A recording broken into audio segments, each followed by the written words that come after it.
A current-carrying conductor placed in a uniform magnetic field experiences some force. The magnitude of this force is determined by using the formula F is equal to BIL sin theta, where theta is the angle between the direction of the magnetic field and the direction of current. The direction of the force acting on the conductor can be determined by using Fleming's left-hand rule.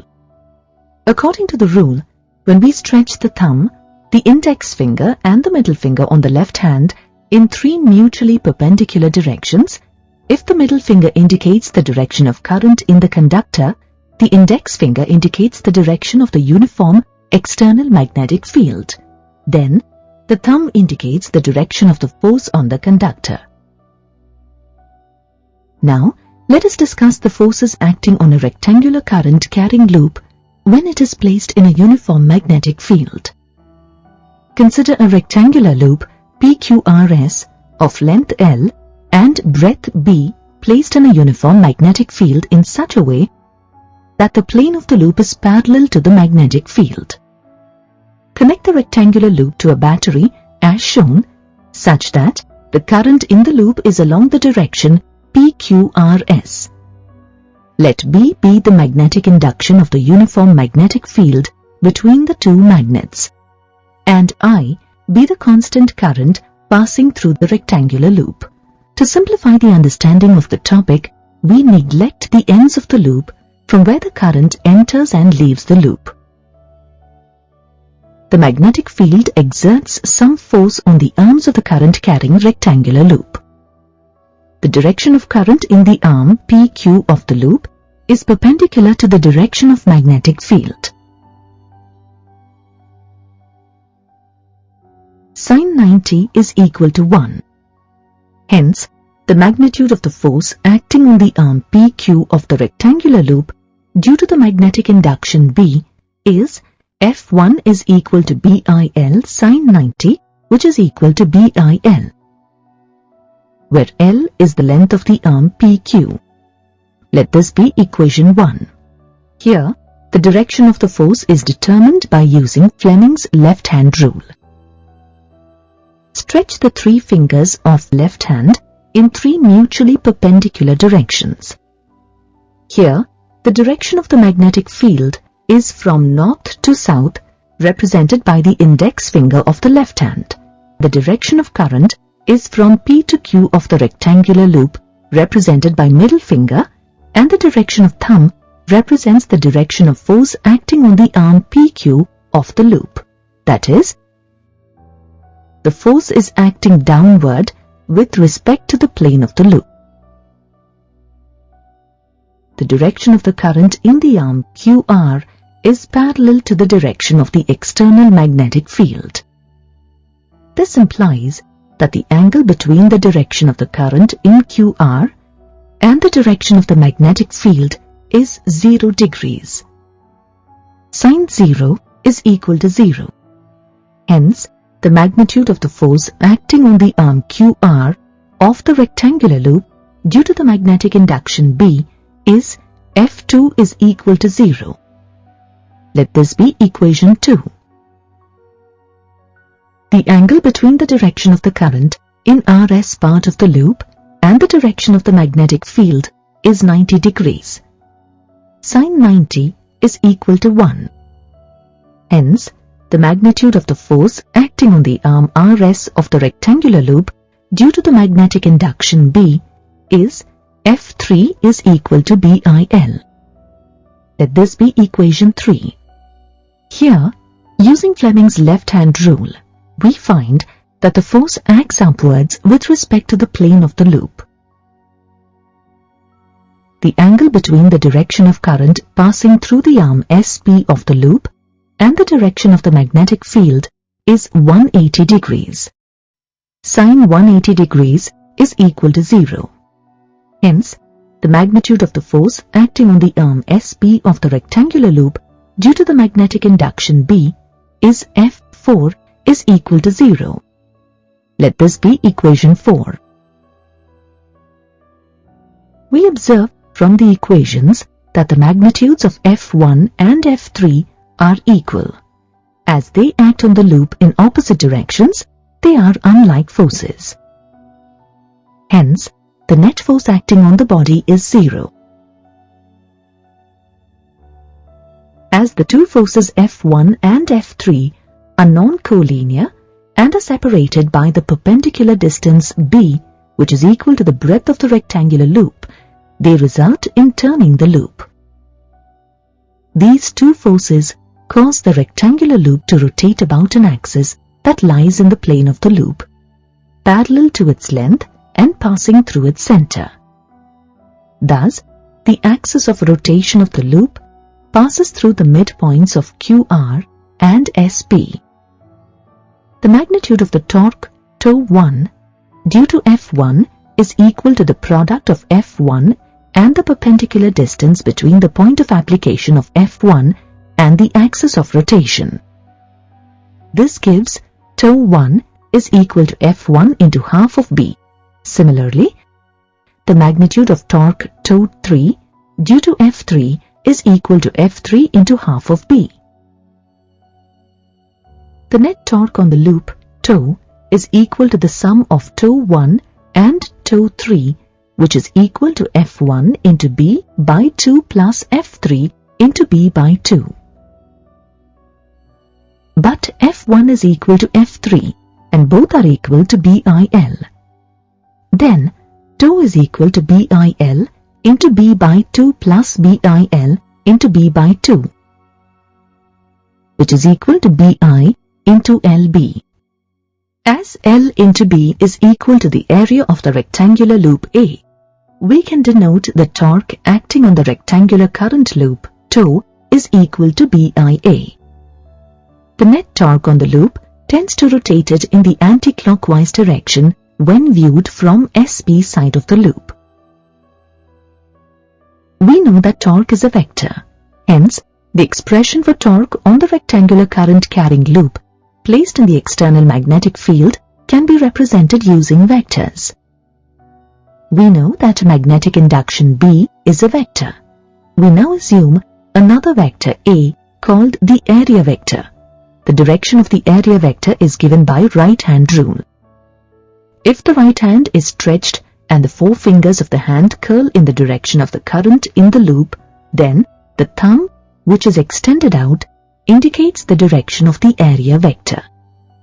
Hence, the direction of the area vector in this case points into the loop when we observe it from top, such that the current in the loop is in the clockwise direction. If theta is the angle between the two vectors, then the torque on the loop is given by the cross product IA cross B, whose magnitude is equal to IAB sin theta. We now define a new vector, magnetic moment, denoted by M, which is equal to the product of I and A.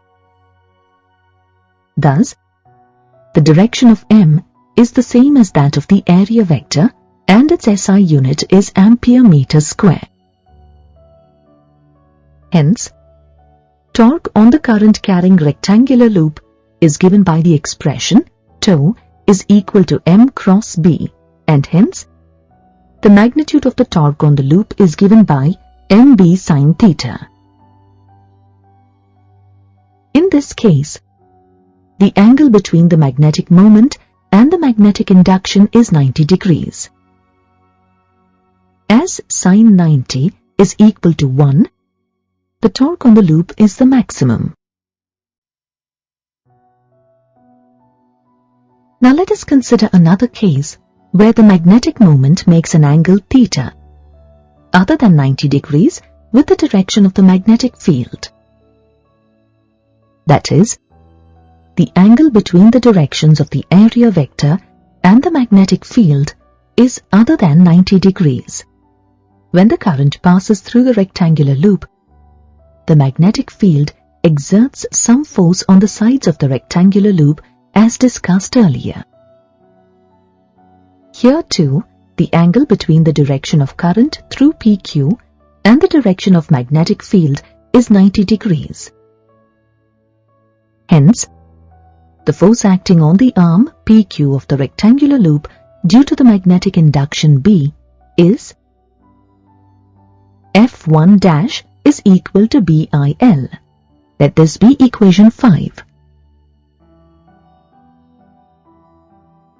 Here, using Fleming's left-hand rule, we find that the force acts downwards in a direction perpendicular to the plane containing B and I.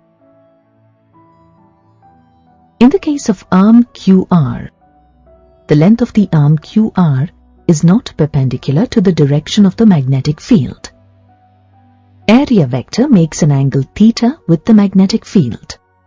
Hence, the angle between the magnetic field and the current through QR is 90 minus theta.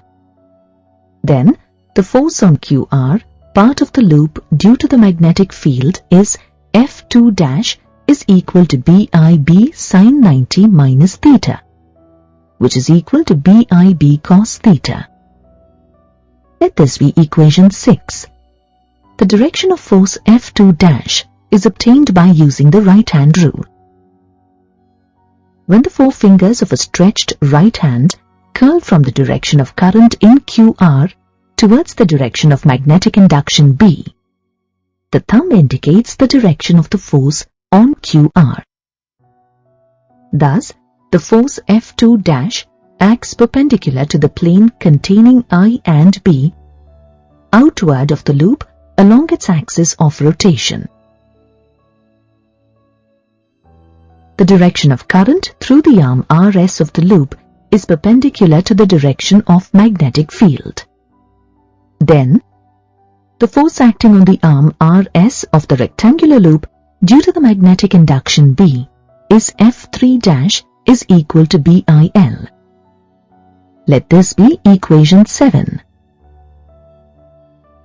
Using Fleming's left-hand rule, we find that the force acts upward in a direction perpendicular to the plane containing current and magnetic field.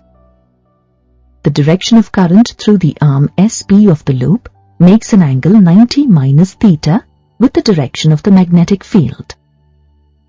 Then, the force acting on the SP due to the magnetic field B is F4 dash is equal to BIB sin 90 minus theta, which is equal to BIB cos theta. Let this be equation 8. The direction of force F4 dash is obtained by using right-hand rule. When the four fingers of a stretched right hand curl from the direction of current in SP towards the direction of magnetic induction B, the thumb indicates the direction of the force on SP.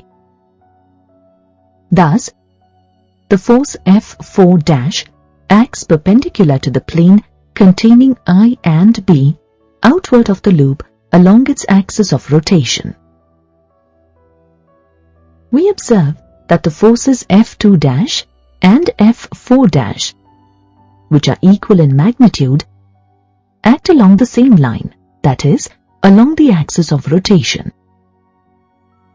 Hence, they are collinear. But they are unlike as they act in directions opposite to each other. Hence, these two forces cancel each other and their resultant is 0. Thus, these two forces do not constitute torque. On the other hand, the forces F1 dash and F3 dash, which are equal in magnitude, act in opposite directions to each other and are not collinear. Therefore, the resultant of these two forces constitutes torque on the loop. The net torque acting on the loop tends to rotate it in the anti-clockwise direction when viewed from PS. The magnitude of torque due to F1 dash is equal to the product of force and perpendicular distance between F1 dash and the axis of rotation of the loop. Let D be the perpendicular distance between the force F1 dash and the axis of rotation of the loop. As the angle between the area vector and the magnetic field is theta, from the geometry of the figure, the perpendicular distance d between the force F1' and the axis is equal to b by 2 into cos 90 minus theta, which is equal to b by 2 into sin theta. Thus, the torque T1' on the loop due to F1' is equal to F1' b by 2 sin theta. Similarly, the torque T3' on the loop due to the force F3' is given by T3' is equal to F3' b by 2 sin theta. Hence, the net torque T' on the loop is given by the sum of T1' and T3'. This is equal to F1' b by 2 into sin theta plus F3' b by 2 into sin theta.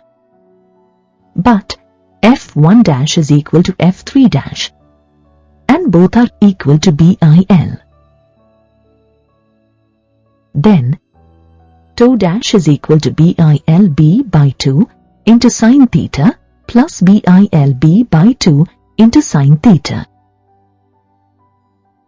Replacing L into B with area of the loop A, the torque on the loop T' is equal to BIA sin theta. So far, we have learnt about the torque on a current-carrying rectangular loop placed in an external uniform magnetic field, in the case where the area vector makes an angle other than 90 degrees with the direction of the magnetic field. On rotation of the loop about its axis, due to the torque on it, if the angle theta tends to 0, perpendicular distance between the forces tends to 0, and this results in 0 torque on the loop. Also, while the angle reduces to 0, the value of sin theta becomes 0, which results in 0 torque on the loop.